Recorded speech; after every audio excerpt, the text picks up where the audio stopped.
चलिए, good evening सभी को, गुड इवनिंग सभी को, गुड इवनिंग सभी को, जय हिंद सभी को, जय हिंद। दोस्तों आज मिल पा रही है आप सभी को आवाज मिल पा रही, तो एक बार सभी लोग यहाँ पर थम्स अप कर दीजिए, थोड़ा स्माइल कर दीजिए ताकि हमें पता चल पाए कि आप सभी तक हमारी आवाज पहुंच पा रही है। चलिए, गुड इवनिंग सभी को, गुड इवनिंग। चलिए तो दोस्तों ये स्टार्ट करते हैं। 5 नंबर आपके देखिए 1 से लेके 5 तक जो दिए गए पद्यांश दिए गए हैं, और ये 5 क्वेश्चन आपके इसी से आपको निकाले गए हैं, है ना। तो आप लोग कह सकते हैं कि पद्यांश में भारत की जनसंख्या कितनी बताई गई है, तो ये गद्यांश में दिया गया है, आसानी से आप लोग सोल्व कर पाएंगे। 5 नंबर गूगल पे, फोन पे डायरेक्ट आपके अकाउंट में शेयर कर दे रहे हैं, ठीक है ना। तो ये 5 नंबर सीधा आपके अकाउंट में चेक कर लीजिएगा, मतलब आप लोग जो सोल्व करोगे 5 नंबर ऐड कर लीजिएगा। अब यहाँ पर आइए, क्वेश्चन नंबर आपके यहाँ पर अगला पॉइंट दिया गया है। चलिए, क्वेश्चन नंबर आपका आ गया 6 नंबर से, ठीक है। चलिए, कह रहा है अशोक के फूल निबंध के रचयिता कौन है। चलिए, क्वेश्चन नंबर आपका 6 दिया गया है कि अशोक के फूल निबंध के रचयिता यहाँ पर 6 नंबर में क्या हो जाएंगे। चलिए, 6 नंबर में ऑप्शन क्या हो जाएगा, तो ऑप्शन हो जाएगा आपका ए नंबर हजारी प्रसाद द्विवेदी। दोस्तों क्या हो जाएगा, हजारी प्रसाद द्विवेदी, जिसका ऑप्शन आ रहा है बिल्कुल राइट हो जाएगा, हजारी प्रसाद द्विवेदी। आगे बढ़ते हैं, क्वेश्चन दिया गया है यहाँ पर ये वर्तनी, इसको संक्षेप में करना है, इसको क्या करना है, समेट देना है और समेट कर बताना है कि ये क्या बन सकता है। तो चलिए दोस्तों, यहाँ पर देखो दिया गया है बड़ी ई, और बड़ी ई के हिसाब से ये तो गलत हो गया और ये भी गलत हो गया। और आप लोग बताइए पंचाली होता है या पांचाली होता है, पांचाली। देखिए ऑप्शन इसका बनेगा बी नंबर राइट हो जाएगा। दोस्तों याद रखिए 7 का ऑप्शन बी बनेगा, पांचाली होता है। क्या होता है, पांचाली होता है, ऑप्शन बी बनेगा। मतलब आपको अगर करना है तो देखो बड़ी लिए हो गई, ये जो आपका हो गया है ना, बड़ा चा हो गया, और ये जो आपका ये दिया गया इसमें से अंकबिंदी हो गई, और ये बड़ा पा हो गया, बन गया ऑप्शन। आगे बढ़िए, क्वेश्चन दिया गया है किस शब्द में 2 उपसर्ग से अधिक उपसर्ग आपके हैं। चलिए बताइएगा, किस शब्द में 2 से अधिक उपसर्ग आपके हैं। चलिए, यहाँ पर जो आप देना है क्वेश्चन नंबर 8 नंबर में, और ऑप्शन आ रहा है बी नंबर। चलिए थोड़ा और देखिए, थोड़ा ध्यान दीजिए, है ना, थोड़ा और ध्यान दीजिएगा, ऐसा ना हो कि गलती कर दो आप लोग फिर जल्दीबाजी में कहो कि हमने ध्यान नहीं दिया है, तोड़ा नहीं है, तोड़ लीजिएगा। चलिए दोस्तों, यहाँ पर देखा जाए 8 नंबर में ऑप्शन जो आपका ये नंबर हो जाएगा अव्यवस्था।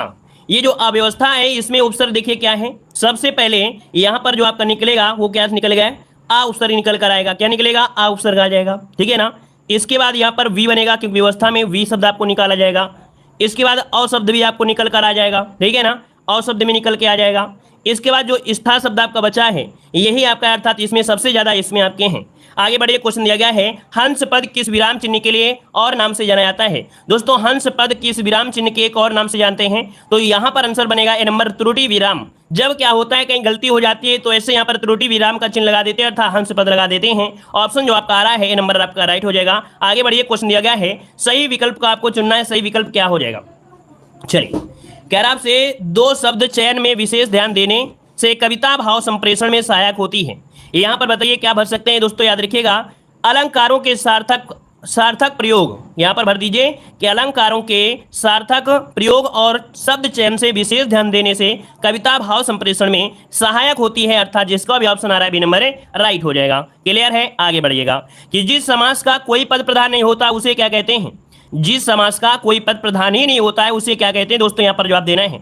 चलिए दोस्तों, आप लोगों ने वीडियो को लाइक नहीं किया है ना, तो 30 सेकंड का समय है, 30 सेकंड में कमेंट को छोड़कर आप लोग सभी लोग एक साथ वीडियो को लाइक कर दीजिए। दोस्तों जितने लोग यहाँ पर जुड़े हैं लाइक नहीं किया है, तो एक बार यहाँ पर सभी लोग यहाँ पर 30 सेकंड के अंदर अंदर वीडियो को लाइक कर दीजिए, है ना, ताकि बीच में फिर डिस्टर्ब ना हो, सीधा का सीधा लगातार यहाँ पर हम लोग पढ़ाते रहें। तो सभी लोग बार वीडियो को लाइक कर दीजिएगा दोस्तों। चलिए वेरी गुड, बहुत अच्छे। चलिए आइए स्टार्ट करते हैं। कह रहे जिस समास का कोई पद प्रधान नहीं होता दोस्तों उसे कहते हैं क्या, इसे कहते हैं बहुब्रीहि समास। याद रखिए इसका ऑप्शन डी नंबर राइट हो जाएगा, बहुब्रीहि समास इसका आंसर राइट हो जाएगा। यहाँ पर देखो दिया गया है निम्नलिखित में से विधि सूचक वाक्य क्या है। विधि सूचक वाक्य पूछा गया 12 नंबर में। विधि सूचक यहाँ पर देखा जाए, कह रहा है मैंने 1 वर्ष तक उसकी प्रतीक्षा की, मुझे खेद है मित्र, एक क्षण के लिए वह हतप्रभ हो गया, अध्यापक को पढ़ाना चाहिए। देखिए यहाँ पर जो आंसर आपका डी नंबर है वो बिल्कुल राइट है कि अध्यापक को पढ़ाना चाहिए, बिल्कुल विधि के अनुसार सही है, ऐसा तो नहीं है उसको खेल करना चाहिए। तो यहाँ पर आंसर क्या हो जाएगा, अध्यापक को पढ़ाना चाहिए, विधि सूचक ऑप्शन क्या बनेगा, यहाँ पर डी नंबर आपका राइट हो जाएगा। क्लियर है ना, अर्थ के आधार पर आंसर डी। आगे बढ़िए, क्वेश्चन दिया गया है, कह रहा आपसे निम्नलिखित में से कौन शब्द अलग का पर्यायवाची शब्द आपका है। यहाँ पर बताना है अलग का पर्यायवाची शब्द।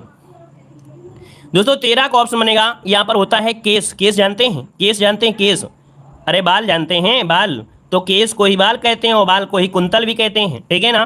कच भी कह देते हैं, कच, ठीक है ना। चिकुर भी कह देते हैं, चिकुर, चिकुर भी इसी के पर्यायवाची होते हैं, ठीक है। तो इतने ढेर सारे हो गए। और आगे बढ़िए, क्वेश्चन दिया गया है, कह रहा आपसे कपटी मित्र के लिए सही मुहावरा। कपटी मित्र होता है दोस्तों क्या होता है, आस्तीन का सांप होता है। ऑप्शन क्या बनेगा, बी नंबर आपका राइट हो जाएगा। आगे बढ़ते हैं, क्वेश्चन दिया गया किस विकल्प में सही परिभाषिक शब्द आपका नहीं है। नहीं शब्द आपको दिया गया है यहाँ पर 15 नंबर में। तो दोस्तों यहाँ पर जो आपका नहीं शब्द आपका है वो कौन सा है, तो यहाँ पर देखो जो आपका दिया गया है रिस्पोंडेंट मतलब प्रतिवादी। अगला है डिटरनेंट, क्या दिया है डिटरनेंट पुनिशमेंट, ये आपका निवारक दंड हो जाएगा। यहाँ पर दिया गया लीगल प्रोटेक्शन न्यायिक संरक्षण। दोस्तों यहाँ पर लीगल दिया है और यहाँ पर न्यायिक दिया गया है, तो आपको समझ में आ गया गलती यहाँ पर यहीं पर आपकी है दोस्तों। यहाँ पर जो दिया गया है लीगल मतलब विधि या कानूनी संरक्षण आपका है, इसका मतलब होता है विधि या कानूनी। इस कारण से यहाँ पर आंसर सी गलत दिया है, इसका जो आंसर होता है वो होता है विधि या कानूनी संरक्षण होता है। ठीक है, आगे बढ़िए, क्वेश्चन दिया गया है चरर मरर खुल गए एरर स्फुट से उपयुक्त पंक्ति में कौन सा अलंकार है। दोस्तों यहाँ पर देखिए रा रा रा रा इतने ज्यादा हो गए हैं कि आप कहेंगे कि ये क्या हो गया है, आंसर बी हो जाएगा अनुप्रास अलंकार, क्योंकि रा वर्णों की आवृत्ति ढेर सारी है, ऑप्शन बी हो जाएगा। अगला बताइएगा कि वाक्य नाम बताना है। रमेश ने बताया कि वह घर जा रहा है। चलिए वह घर जा रहा है, तो आप बताइए फिर क्या आंसर बन सकता है इसका, जल्दी से बताइए 17 नंबर में। चलिए 17 नंबर में जो ऑप्शन आ रहा है, काफी लोगों का जवाब सही आ रहा है, वेरी गुड, बहुत अच्छे। देखिए 17 नंबर में जो ऑप्शन है आपका बी हो जाएगा दोस्तों, याद रखिए बी नंबर इसका राइट हो जाएगा। मिश्रित वाक्य हो जाएगा, किस शब्द आपको दिया गया है, मिश्रित वाक्य आपका आंसर राइट हो जाएगा। चलिए आगे बढ़िए, क्वेश्चन भी दिया गया है सही विकल्प आपको चुनना है, सही विकल्प इनमें से क्या हो जाएगा। चलिए सही विकल्प की बात करें तो आंसर इनमें से क्या हो जाएगा। चलिए तो साथियों पर 18 नंबर की अगर बात करें तो यहाँ पर देखिए एक रस ब्रह्मा है, रस विचार स्वरूप ब्रह्मा है, मूर्त स्वरूप है आनंद, तो रस दोस्तों आनंद स्वरूप होते हैं, याद रखिए ऑप्शन सी नंबर राइट हो जाएगा। अस्थि का तद्भव पूछा गया है, अस्थि का जो तद्भव होता है क्या होता है, अस्थि का तद्भव पूछा गया है। चलिए तद्भव शब्द बताइए जल्दी से। चलिए बहुत अच्छे, वेरी गुड, बहुत अच्छा प्रयास है आप लोगों। हड्डी है ना, ऑप्शन ये हो जाएगा, हड्डी होता है दोस्तों, याद रखें। अगला बताइएगा आई प्रत्यय किस शब्द में आपका है, आई प्रत्यय जो है वो किस शब्द में है दोस्तों, बताइए आई प्रत्यय जो है वो किस में है। चलिए जल्दी बताइए आई प्रत्यय जो है वो किस में है। टिकाऊ इसमें तो है नहीं है। अब आपके पास दो ऑप्शन है, ये गलत हो गया, ये भी गलत हो गया, या तो सी हो सकता है या तो डी हो सकता है। अब आप ही बताइए क्या हो जाएगा। यहाँ पर देखो अगर इसमें जबरदस्ती ई हटा दोगे तो ना कोई अकेला बेचारा क्या करेगा, है ना, अकेला कोई काम तो रहेगा नहीं, है ना, धक्का मुक्की में सब चला जाएगा। तो इसमें से इसको तोड़िएगा नहीं तो बेकार हो जाएगा। तोड़ दीजिए ऑप्शन सी नंबर, है ना, बी नंबर जो सी नंबर है, अगर इसे तोड़ेंगे तो हो जाएगा खिल, है ना, क्या हो जाएगा खिल धन आई, अर्थात ऑप्शन सी नंबर आपका राइट हो जाएगा। अगला दिया गया सम उपसर्ग किस शब्द समूह में है, सम उपसर्ग के शब्द समूह में है 21 नंबर में। चलिए तो देखो यहाँ पर आपका दिया गया है संस्कार और संचय, ऑप्शन मिल गया ना, डी नंबर राइट हो जाएगा। आगे बढ़िए, क्वेश्चन दिया गया है, कह रहा है आपसे यहाँ पर क्वेश्चन दिया गया है जहाँ अर्थ की भिन्नता के साथ वर्णों या शब्दों की आवृत्ति होती है वहाँ कौन सा अलंकार होता है। जहाँ अर्थ की भिन्नता के साथ वर्णों या शब्दों की आवृत्ति हो जाए, तो दोस्तों यहाँ पर इसे कहते हैं हम लोग यमक अलंकार कहते हैं। इसका जो ऑप्शन है आपका सी नंबर हो जाएगा। याद रखिएगा वर्णों या शब्दों की आवृत्ति होती है ना, अर्थ की भिन्नता हो तो यमक अलंकार होता है, क्लियर है। चलिए जैसे कनक कनक होता है तो कनक कनक मतलब वर्ण आपके वही है, लेकिन जहाँ अर्थ की भिन्नता हो रही है कनक अलग होता है, कनक अलग होता है। अगला बताइएगा निम्नलिखित में से अशुद्ध वर्तनी पहचानिए 23 नंबर में। 23 नंबर में अशुद्ध वर्तनी क्या हो जाएगी। चलिए प्रज्वलित सही दिया है, उल्लेख भी सही दिया है, ब्रजभाषा और जल्लाद में भाई कोई दिक्कत है, मतलब इनमें से कोई एक में दिक्कत है। अब आप ही बताइए क्या गड़बड़ी है, इनमें से आंसर क्या हो जाएगा। चलिए सी नंबर या डी नंबर, 23 का ऑप्शन देखिए डी नंबर आ रहा है, और कुछ ही लोगों ने यहाँ पर डी दिया है।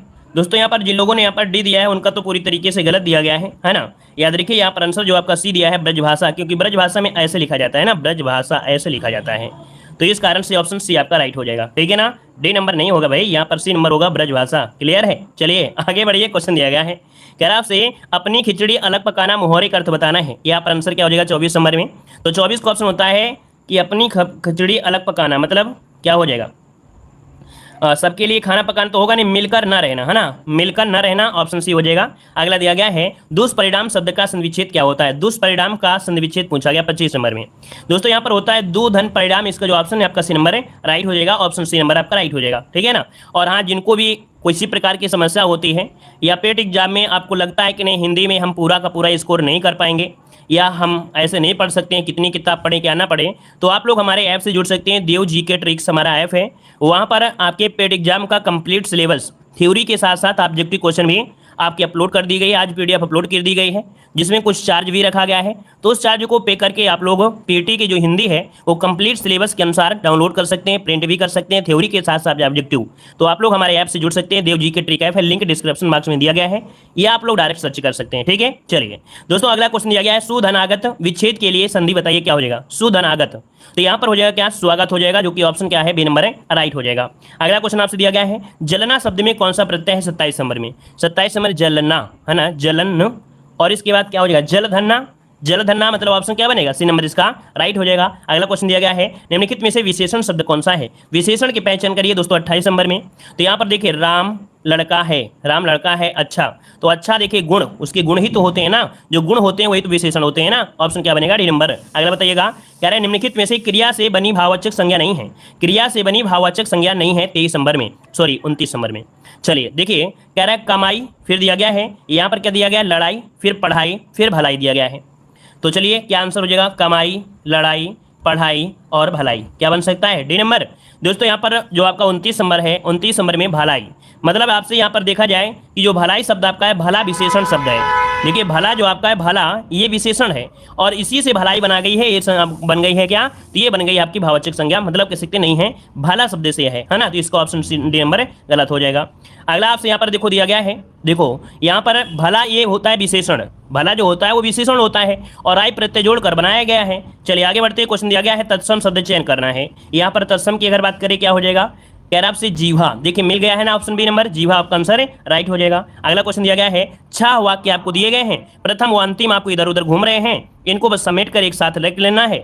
और ये क्वेश्चन आपको दिख नहीं रहा होगा है ना, ये क्वेश्चन आपको साफ साफ नजर नहीं आ रहा होगा, तो इस क्वेश्चन को देखिए हम आपको डायरेक्ट ऐसे दिखा दे रहे हैं, थोड़ा अब आपको दिख रहा होगा। आंसर बता देते हैं, आंसर नोट कर लीजिएगा, ठीक है। यहाँ पर आंसर बी नंबर है, इसका स्क्रीनशॉट ले लीजिए और मिलान कर लीजिएगा, ठीक है। आगे बढ़िए, कह रहा है वचनामृत में समास क्या है।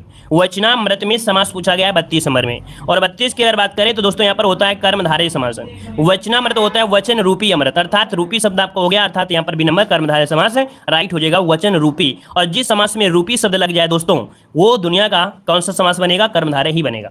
अगला दिया गया है, स्वावलंबी व्यक्ति सदा सुखी रहते हैं। स्वावलंबी व्यक्ति जो होते हैं हमेशा या कह सकते हैं सदा सुखी रहते हैं। तो 33 का ऑप्शन जो बनेगा इनमें से हो जाएगा साधारण वाक्य है दोस्तों। यहाँ पर ऐसा बीच में कोई कंजंक्शन नहीं है, तो आप ये क्या कहेंगे, संयुक्त वाक्य होगा नहीं, यहाँ पर सी हो जाएगा, स्वावलंबी व्यक्ति सदा सुखी रहते हैं। कोई ऐसा बीच में नहीं है जिसका तोड़फोड़ किया हो, मतलब ऑप्शन यहाँ पर सी हो जाएगा। अगला बताइएगा, कह रहे विद्या धन उद्यम बिना, कहो जो पावे कौन, बिना डुलाए ना हिले, जो पंखा हो को पौन। यहाँ पर छंद पूछा गया है, क्या आंसर इसमें हो जाएगा 34 नंबर में। चलिए 34 नंबर में जो आंसर है आपका राइट क्या हो जाएगा, जल्दी से बताइए। ये तो एक प्रकार से देखा जाए दोहा है या सोरठा है, दोहा या सोरठा है, नहीं मालूम है, मान लो नहीं मालूम है आपको, थोड़ी देर के लिए नहीं मालूम है तो मत लगा दीजिएगा, क्या दिक्कत है। यहाँ पर देखो विधि दिया है, single double single single single single single single double. चलिए 2 3 4 5 6 7 8 9 10 11, लेकिन यहाँ पर आपका देखिए उद्यम दिया गया है, विद्या धनम उद्यम बिना। चलिए अगर इससे नहीं आ रहा है तो नीचे वाले से ले लेते हैं। यहाँ पर देखो सिंगल डबल, फिर सिंगल, छोटा ओ की मात्रा में क्या होता है, सिंगल ही होता है, इसमें डबल, फिर इसमें डबल, फिर डबल, फिर सिंगल, फिर डबल। 2 3 4 5 6 7 8 9 10 11 12 13। हाँ देखिए इसमें जो उद्यम दिया गया है, इसमें से आपके कहीं ना कहीं जब ऐसा शब्द होता है तो इसमें पहले वाला जो वर्ण होता है वो डबल हो जाता है, ये रूल के अकॉर्डिंग डबल हो जाता है, सिंगल नहीं होता है। तो यहाँ पर देखिए इसका पहला और तीसरे में 13 निकल के आ गई, जब 13 निकल के आ गई तो आपका दोहा हो जाएगा, क्लियर है। चलिए ऑप्शन हो जाए आपका यहाँ पर नंबर राइट हो जाएगा, दोहा ही है। अगला क्वेश्चन दिया गया है, गहरा का विपरीत क्या होता है, गहरा का विपरीत। चलिए गहरा का विपरीत क्या हो जाएगा 35 नंबर में, तो दोस्तों गहरा का होता है क्या, उथला होता है, जो बी नंबर हो जाएगा उथला हो जाएगा। अगला दिया गया है, पेड़ से पत्ते गिरते हैं तो भाई कारक बताना है, और एक क्वेश्चन ऐसा ही मिलेगा है ना, तो पेड़ से पत्ते गिरते हैं आप लोग कहेंगे, ऑप्शन सी हो जाएगा अपादान कारक हो जाएगा, क्या अपादान कारक अर्थात जिसमें अपादान है, ऑप्शन सी नंबर राइट हो जाएगा।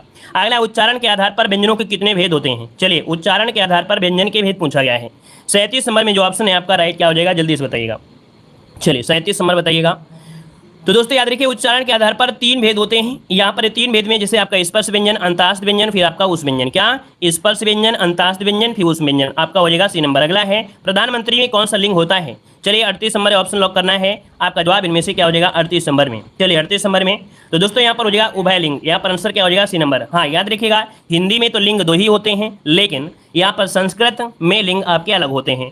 तो यहाँ पर कह सकते हैं कि जो आपका ऑप्शन होगा सी नंबर, क्योंकि इसका प्रयोग हम लोग किसमें, आपके स्त्रीलिंग में पुल्लिंग में दोनों में कर सकते हैं। चलिए आगे बढ़ते हैं। हाँ अगर क्वेश्चन पूछे कि लिंग कितने होते हैं तो हिंदी में आपको 2 ही बताना है, लेकिन ऐसा क्वेश्चन आए तो आपको सीधा आंसर सी नंबर लगा देना है। चलिए आगे बढ़ते हैं, क्वेश्चन दिया गया है शब्द युग्म के प्रकार बताइएगा। चलिए यहाँ पर 39 नंबर जो आपका दिया है, यहाँ पर आंसर क्या हो जाएगा 39 में, ऑप्शन हो जाएगा यहाँ पर शब्द युग्म के प्रकार पूछा गया है। तो आपके देखिए 2 होते हैं, यहाँ पर 2 होते हैं, एक तो होता है आवृत्ति मूलक है ना, आवृत्ति मूलक मतलब होता है जैसे पुनः पुनः, और एक होता है भिन्नार्थक मतलब आदि और आदि, जैसे आपका होता है आदि और एक होता है आदि है ना, आदि एक होता है पुनः पुनः, तो इसका मतलब आपके 2 आपके हो गए। आगे बढ़िए, क्वेश्चन दिया गया है, कह रहा है काला घोड़ा जीत गया, वाक्य में विशेषण बताइएगा। काला घोड़ा जीत गया, वाक्य में विशेषण आपको बताना है। तो दोस्तों यहाँ पर काला शब्द आपको दिया गया है, क्या है, विशेषण है। आपका जवाब इनमें से जो बनेगा वो आपका ये नंबर राइट हो जाएगा। क्लियर है। आगे बढ़िए, क्वेश्चन आपसे दिया गया है, कह रहा है आपसे यहाँ पर वाक्यांशों में से एक खंड आपको बताना है। यहाँ पर दिया गया है, कह रहा है त्रुटि है। देखो त्रुटि है तो त्रुटि बताइए कहाँ पर है। कह रहा है राम ने अपनी गलती के लिए क्षमा की भीख मांगी, क्षमा की भीख मांगी। तो यहाँ पर गलती मिल चुकी है भाई, क्षमा की भीख मांगी। यहाँ पर देखो ये गलती एक में है, क्षमा मांग ली, इतनी अच्छी बात है। भीख मांगना और क्षमा मांगना दोनों एक साथ थोड़ा यूज करेंगे। गलती आपकी मिल गई, आगे बढ़िएगा। पहाड़ के ऊपर एक मंदिर है, पहाड़ के ऊपर एक मंदिर है। और ऐसा क्वेश्चन अभी आपको पूछा गया था, है ना। देखिए 42 नंबर में क्या सही किया जाए। चलिए, पहाड़ पर एक मंदिर है। दोस्तों क्या होता है, पहाड़ पर, क्या ऊपर नहीं करेंगे क्योंकि पहाड़ तो ऊपर ही होगा ना, पहाड़ के अंदर थोड़ा होगा मंदिर। मतलब जिस हिसाब से देखा जाए जो सत्यता है तो अधिकतर पॉजिटिव लेंगे। तो यहाँ पर देखो पहाड़ पर एक मंदिर है ऐसे कहेंगे। अगला आपसे दिया गया है, संस्कृत भाषा के ऐसे शब्द जिनका हिंदी भाषा में प्रयोग करने पर रूप परिवर्तित नहीं होता है वो क्या कहलाते हैं। तो दोस्तों यहाँ पर देखा जाए 43 नंबर में जो ऑप्शन है वो आपका हो जाएगा तत्सम शब्द, क्योंकि ये शुद्ध शब्द संस्कृत के होते हैं, परिवर्तन होते नहीं, इन्हें तत्सम शब्द कहते हैं। बहन जो आपका है कैसी संज्ञा है, बहन जो संज्ञा है कैसी है दोस्तों, यहाँ पर देखिए बहन, भाई बहन, है ना, ये आपका जातिवाचक संज्ञा होता है। डी नंबर राइट हो जाएगा, डी नंबर। आगे बढ़िएगा कि ठंडा गर्म किस समास का उदाहरण है। ठंडा गर्म, ठंडा गर्म, मतलब यहाँ पर देखिए आपका ये डैश भी लगा है और विलोम शब्द भी आपके हैं कहीं ना कहीं। विलोम आपकी स्पष्ट कर रहा है, द्वंद्व समास में होता है। आपका जवाब हो जाएगा नंबर द्वंद्व समास हो जाएगा। अगला दिया गया है, माली आवत देख के कलियन करी पुकारी, फूले फूले चुन लिए काली हमारी बार। हमने बताया था किसी भी अलंकार में जब यहाँ पर क्या दिया गया हो, कलियां दिया गया हो, है ना, कलियां दिया हो, माली दिया गया है, तो कलियां शब्द हमेशा कांटे शब्द आपको मिले तो अन्युक्त अलंकार होता है। क्या, अन्युक्त अलंकार होता है। ऑप्शन सी नंबर राइट हो जाएगा। आगे बढ़िएगा, निम्नलिखित में से कौन शब्द युग्म सही दिया गया है। सही युग्म आपको बताना है। 47 नंबर में क्या हो जाएगा। चलिए, प्रसाद का दिया है, भोग फी प्रसाद, दोनों चीज आपको दिया है। दोस्तों यहाँ पर दिया गया प्रसाद का भोग और फी प्रसाद का चार दीवारी दिया है, ये गलत दिया है। मेघ बादल मेघ यज्ञ, ऑप्शन यहाँ पर बी नंबर इसका राइट हो जाएगा। 47 नंबर में जो ऑप्शन है यहाँ पर बी नंबर आपका राइट हो जाएगा। ये युग्म जो आपके हैं सही दिए गए हैं। अगला द्विवेदी युग्म रचना जय भारत के रचनाकार कौन है, यहाँ पर बताइए जय भारत के रचनाकार। 48 नंबर में, 48 नंबर में जो ऑप्शन है आपका बी हो जाएगा, महावीर प्रसाद द्विवेदी, ऑप्शन बी हो जाएगा। अगला है, जब रस के सभी संगठक तत्व अपने विशिष्ट गुणों को त्याग कर सामान्य हो जाते हैं तो उस स्थिति को क्या कहते हैं। ऐसी स्थिति को दोस्तों याद रखिए, इसे कहते हैं साधारणीकरण। क्या कहते हैं, साधारणीकरण कहते हैं, विलीन नहीं कहेंगे, साधारणीकरण कहेंगे।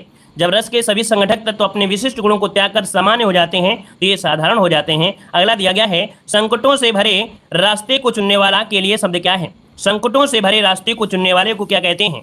दोस्तों यहाँ पर आंसर जो बनेगा उसी हो जाएगा कामरूप। क्या होता है, कामरूप होता है। यहाँ पर जो आंसर है वो आपका राइट आंसर में से क्या हो जाएगा, ए नंबर है राइट हो जाएगा। 48 में भाई कोई दूसरा का दिया गया, सॉरी, यहाँ पर ए नंबर होगा भाई द्विवेदी युग जय भारत दिया गया है, हमने द्विवेदी को ध्यान नहीं दिया।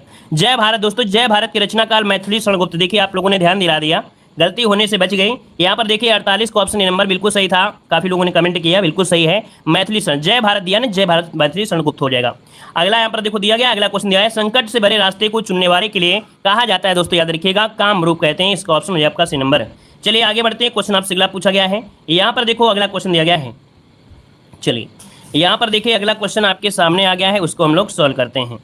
चलिए देखो अब आपके सामने आ गया है, आपसे हिंदी पद्य साहित्य क्या दिया है, हिंदी पद्य साहित्य पर आधारित बहुविकल्पी प्रश्न, इन्हें आपको सॉल्व करना है। यहाँ पर देखो दिया गया है, क्वेश्चन नंबर आपका दिया गया है, रामचंद्रिका के रचयिता कौन है। फटाफट जवाब देना है, रामचंद्रिका के रचनाकार कौन है। सभी लोग जवाब दीजिएगा, जितने लोग भी यहाँ पर हैं सभी लोग जवाब दीजिए, रामचंद्रिका के रचनाकार या रचयिता कौन है। चलिए क्वेश्चन बहुत पूछा जाता है, तो दोस्तों यहाँ पर आंसर क्या हो जाएगा, यहाँ पर केशवदास ऑप्शन बनेगा, यहाँ पर बी नंबर हो जाएगा केशवदास, जिसका जवाब है बिल्कुल राइट हो जाएगा। अगला आपसे यहाँ पर दिया गया है, जगन्नाथ दास रत्नाकर द्वारा रचित जो आपके है कौन सा है। यहाँ पर जवाब देना है, आपका आंसर क्या हो जाएगा, जगन्नाथ दास रत्नाकर द्वारा रचित है।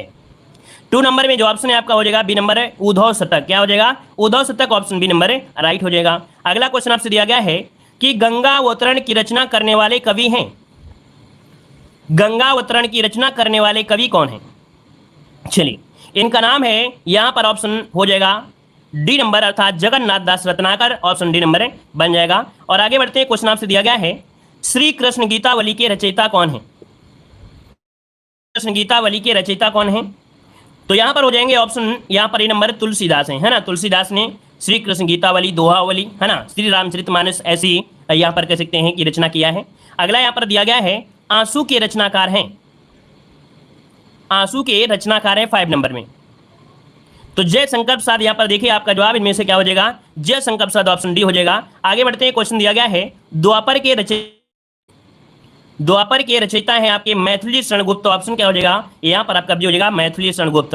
आगे बढ़ते हैं, क्वेश्चन आपसे दिया गया है भारतेंदु हरिश्चंद्र की रचना है, भारतेंदु हरिश्चंद्र की रचना है जानकी मंगल, द्वंद्व गीत, रस विलास या प्रेम सरोवर।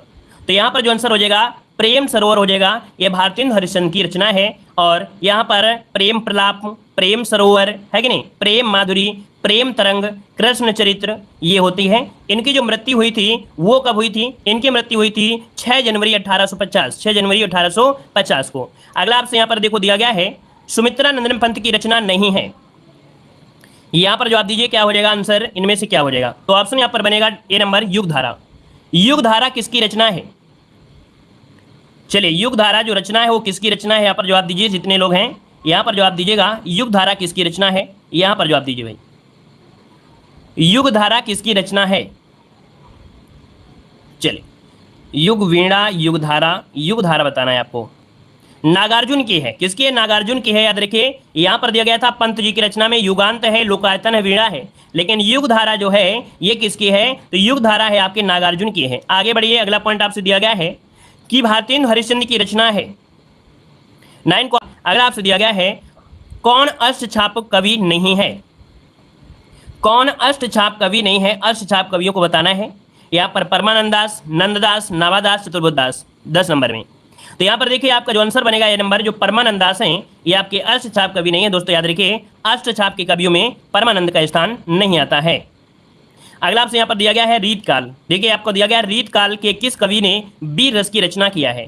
तो यहाँ पर याद रखिए जो आपके भूषण है इन्होंने रीतकाल में वीर रस की रचना किया है, ऑप्शन यहाँ पर क्या हो जाएगा, यहाँ पर बी नंबर भूषण हो जाएगा। आगे बढ़िए, क्वेश्चन दिया गया है जयसी का पद्मावत किस भाषा में लिखा गया है, जयसी का पद्मावत किस भाषा में लिया गया है, जो कि एक महाकाव्य है ना, और इसके रचनाकार मलिक मोहम्मद जयसी हैं और ये अवधी भाषा में लिखा गया है। आपका जवाब हो जाएगा ये नंबर अवधी भाषा, इसका आंसर राइट हो जाएगा, ठीक है। और इसके बाद आगे बढ़ते हैं, क्वेश्चन दिया गया है तार सप्तक के संपादक हैं,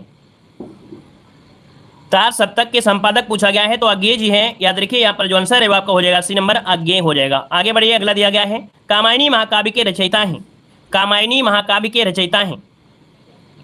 चलिए जय शंकर प्रसाद बिल्कुल सही है, यहाँ पर ये कामायनी हिंदी भाषा का एक महाकाव्य है, कामायनी हिंदी भाषा का एक महाकाव्य है, इसके रचयिता कौन है, जय शंकर प्रसाद हैं। ऑप्शन क्या हो जाएगा आपका, सी नंबर हो जाएगा। अगला दिया गया है अनामिका के रचयिता हैं, बताइए अनामिका के रचयिता कौन है।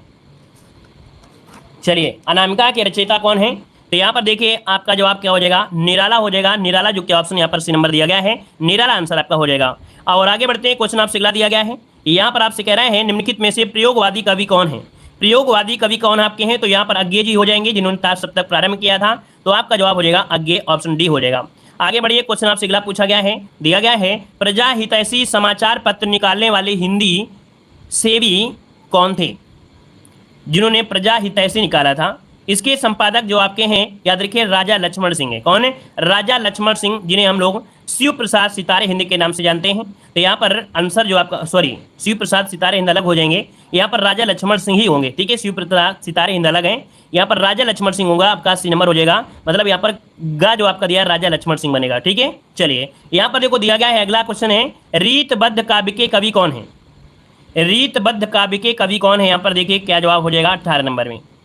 तो यहाँ पर याद रखिए भिखारी दास, जो आपके भिखारी दास हैं ये रीतबद्ध काव्य के कवि हैं, ऑप्शन सी हो जाएगा। अगला आपसे यहाँ पर दिया गया है अखरावट के रचनाकार कौन है, अखरावट के रचनाकार कौन है, अखरावट के रचनाकार 19 नंबर में।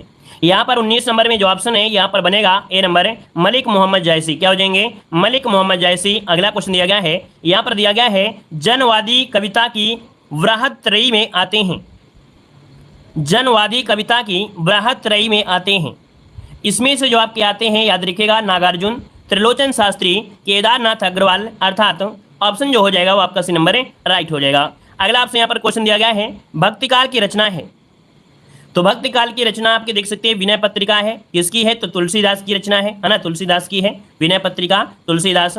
गीतावली, कवितावली, विनय पत्रिका, दोहावली है ना, कृष्ण गीतावली, पार्वती पार्वती जानकी मंगल है ना, बरवे रामायण, ये सभी है राम ललन लच्छू, ये ढेर सारी तो आपकी है तुलसीदास की, रामचरितमानस। अगला बताइए क्वेश्चन आपसे दिया गया है, खुमार रासों के रचनाकार कौन है? खुमार रासों के रचनाकार बताना है, खुमार रासों के रचनाकार। देखिए 22 नंबर में जो ऑप्शन बनेगा क्या हो जाएगा, चलिए सभी लोग जवाब दीजिए भाई।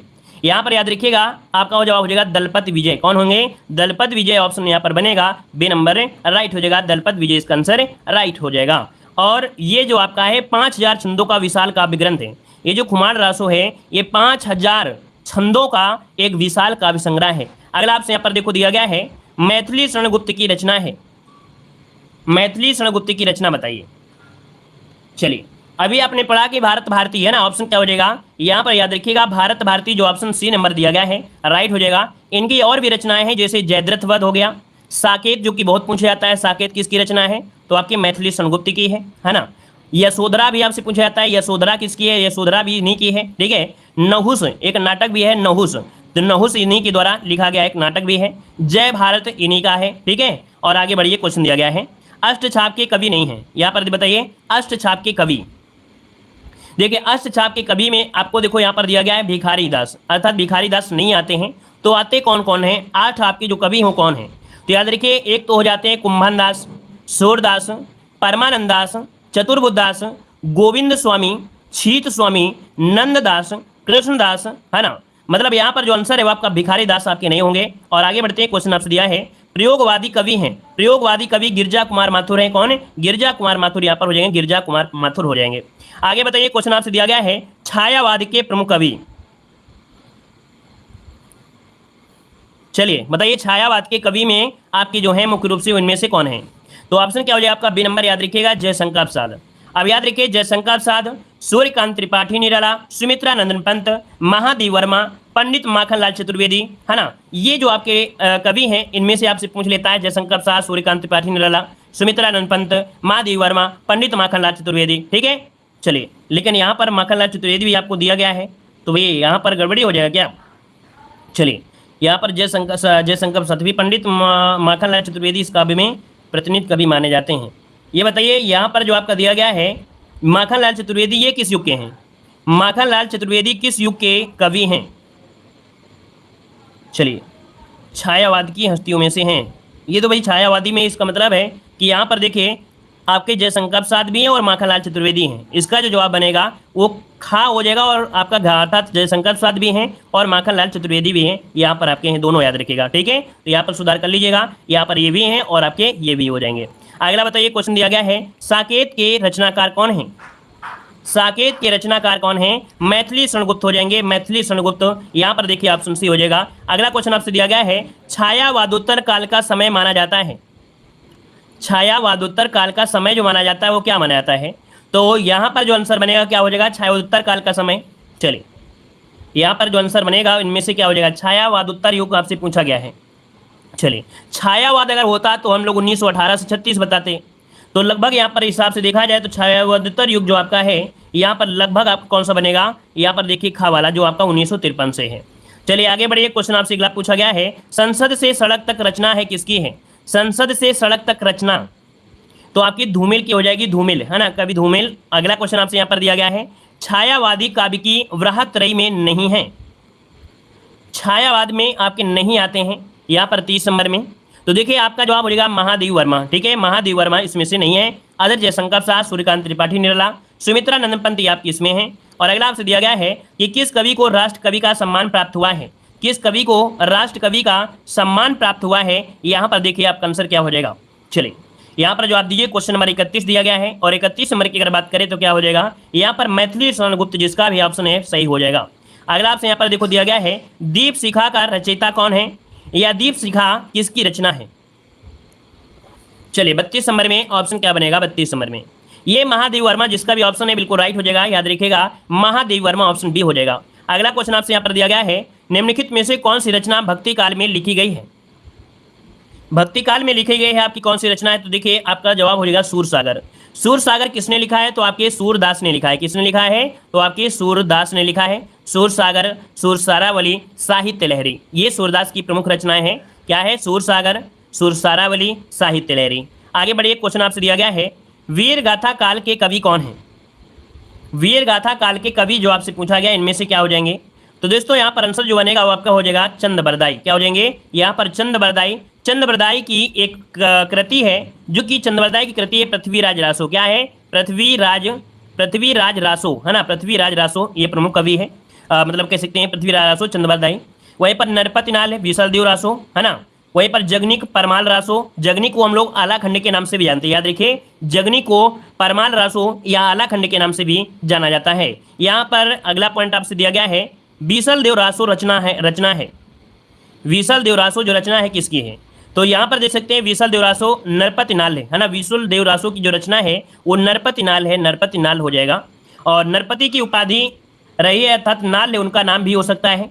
यहाँ पर जो आंसर है वो आपका क्या हो जाएगा? ए हो जाएगा। आगे बढ़ते हैं, क्वेश्चन दिया गया है, निम्नलिखित में से कौन ज्ञानश्रेय शाखा का कवि नहीं है?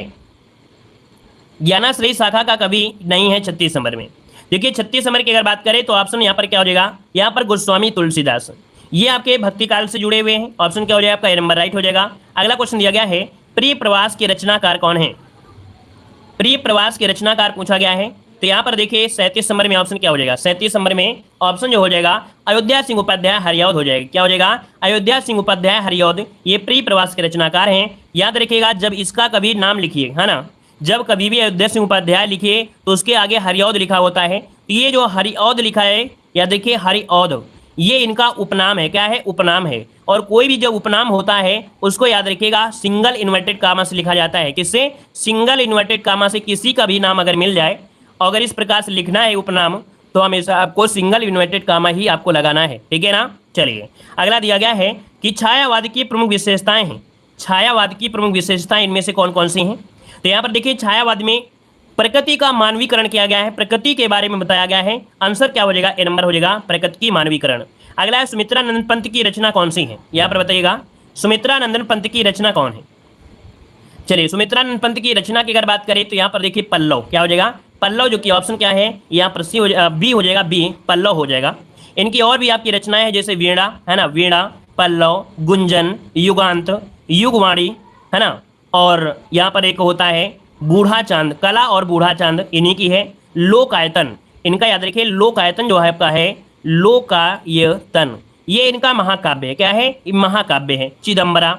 अगला आपसे यहाँ पर देखो दिया गया है तार सप्ताह का प्रकाशन वर्ष पूछा गया है। बताइएगा ये तार सप्ताह का प्रकाशन, चलिए तार सप्ताह का प्रकाशन जो हुआ था, हमने आपको लगातार यहाँ पर देख सकते हैं 1943 ईस्वी में प्रकाशन हुआ था। पहला तार सप्ताह 1943 में प्रारंभ हुआ था। अगला आपसे यहाँ पर देखो दिया गया है रीत काल से संबंधित रचना है। रीत काल से संबंधित रचना है यहाँ पर कौन सी है? रीत काल से संबंधित रचना आपसे पूछा गया है। तो चलिए 41 नंबर में तो जवाब हो जाएगा बिहारी सतसई। क्या है? बिहारी सतसई, जो कि बिहारी के द्वारा लिखा गया है। और बिहारी सतसई में ही आपके इनके काव्य संग्रह मिलते हैं, है ना। और अगला आपसे दिया गया है छायावाद महाकाव्य है। बताइएगा छायावाद महाकाव्य है या छायावादी महाकाव्य इनमें से कौन सा है? छायावाद का बताना है, यहाँ पर छायावाद का बताना है। आप लोग दूसरा मत बताइएगा, गलती मत करिएगा। चलिए यहाँ पर जितने लोग हैं बताइएगा कि छायावादी महाकाव्य इनमें से कौन सा है। यहाँ पर बताइएगा प्रियप्रवास है, साकेत है, कामायनी है या पद्मावत है। तो देखो यहाँ पर कामायनी इसका आंसर जो हो जाएगा, यहाँ पर हो जाएगा कामायनी। अब आपको यहाँ पर कमेंट बॉक्स में कमेंट करना है कि ये किसकी है, कामायनी जो है ये किसके द्वारा है, ये किसके द्वारा है, इसका जवाब कमेंट बॉक्स में कमेंट करिएगा जितने लोग रहे हैं। उम्मीद है आप सभी लोग अच्छे होंगे, बेहतर होंगे, अपनी तैयारी कर रहे होंगे, है ना। और ऐसे ही यहाँ पर डेली आपको यहाँ पर मिलते रहेंगे जो ऑब्जेक्टिव क्वेश्चन आपके हैं और इनको सॉल्व करते रहेगा। बार बार पढ़िए, जितनी बार आप पढ़ेंगे उतनी ज़्यादा आपको रिवीजन होगा। क्योंकि आप कहेंगे हमें सर याद नहीं होते हैं, तो याद होने का वैसे एक ही होता है, लिख कर इसको कॉपी में नोट करिए, है ना। लिख कर इसको नोट करिए और ज़्यादा से ज़्यादा बार पढ़िए, आसानी से सब चीज़ें याद हो जाएंगी, ठीक है। तो चलिए फिर आज की क्लास ये रखते हैं, ठीक है। सभी को धन्यवाद, सभी को जय हिंद, सभी को